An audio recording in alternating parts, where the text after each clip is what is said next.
Bonjour les humains, 23 juin 2023. Je suis à la moitié de mon séjour à Nice. Ça se passe très bien, il fait très beau, très jolie ville. Mis à part concernant ma chaîne, quelques commentaires désobligeants. Je vais passer du coq à l'âne, enfin ça paraît.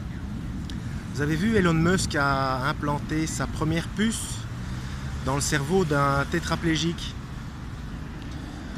En parallèle, vous avez aussi, mais ça date déjà, une sous-traitance, une société de Google qui s'appelle Harari, je crois, dont le professeur Laurent Alexandre et Jacques Attali en ont parlé dans leur vidéo L'homme deviendra un objet.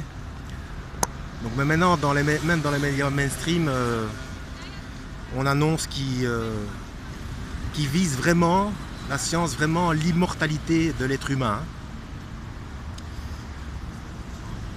Alors je vais vous parler de quelque chose, de la mort.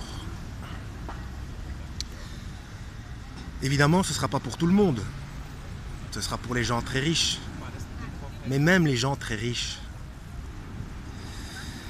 Déjà pour ceux qui pensent qu'après la mort il ne se passe rien, il y a suffisamment d'études médicales, j'en ai suffisamment parlé. Les docteurs, c'était pas Charpentier, c'est docteur Charbonnier, docteur Raymond Moody et d'autres. Enfin, il y a suffisamment d'enquêtes médicales là-dessus et des livres concernant ce sujet.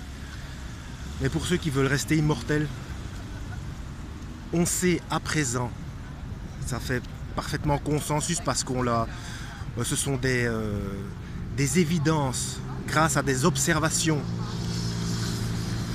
L'univers continue à être en expansion et en s'accélérant.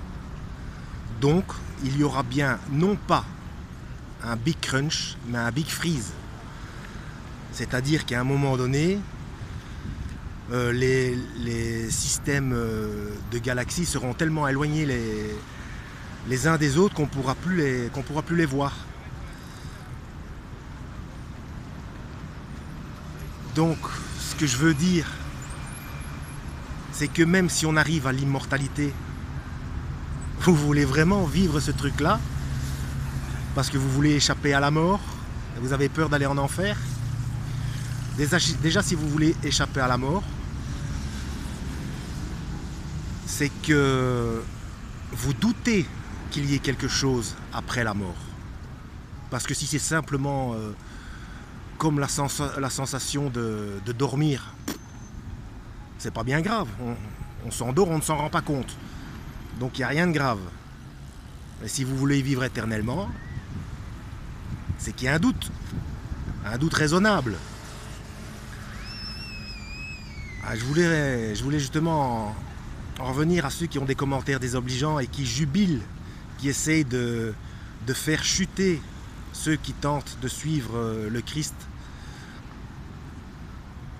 C'est très dangereux, vous mettez votre âme en danger. Déjà, 9 chances sur 10, vous n'avez pas les moyens pour accéder à la technologie de l'immortalité.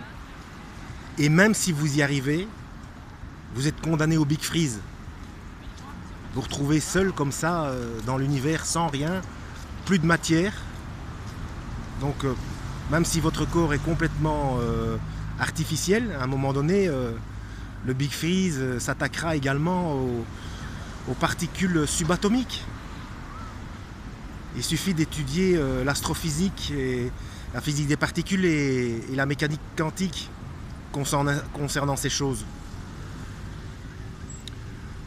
Nous, ce qu'on essaye de faire, donc les brebis de Yeshua, les sentinelles, ou appelez-les comme ou les hurluberlus, appelez-les comme vous voulez, nous c'est bienveillant.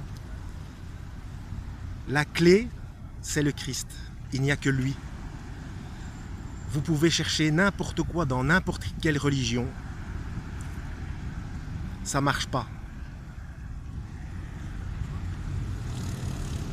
Donc, cessez de mettre vos âmes en danger. C'est très imprudent. Et si vous sentez comme une sorte d'urticaire et de rejet quand on vous parle de ces choses-là, de cette manière-là, et de vous inviter à lire la Bible, demandez-vous si vous n'êtes pas formaté. alors naturellement, vous allez dire oui, moi aussi